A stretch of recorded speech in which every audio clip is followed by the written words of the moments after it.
4分でわかる、天正伊賀の乱。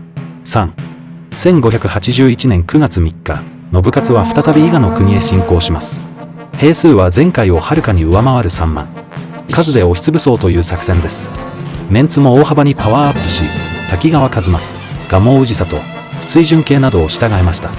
織田軍は甲賀口、信楽口、大和口、兜口からそれぞれ進行。伊賀州は再び織田軍を翻弄させようと試みます。序盤は翻弄させることができましたが、数の差で追い詰められていきます。4方面から織田の大軍が進行していることを知った愛軍の副知城はすぐ降伏し、副知城は織田軍のものになりました。6日、織田軍は佐名城を包囲します。10日、佐名城の足軽たちは織田軍に突撃しますが、多くは討ち取られてしまいます。織田軍は11日に佐名城への総攻撃を予定していましたが、佐名城にいた兵たちは10日のうちに逃亡したため、無傷で城を手に入れることができました。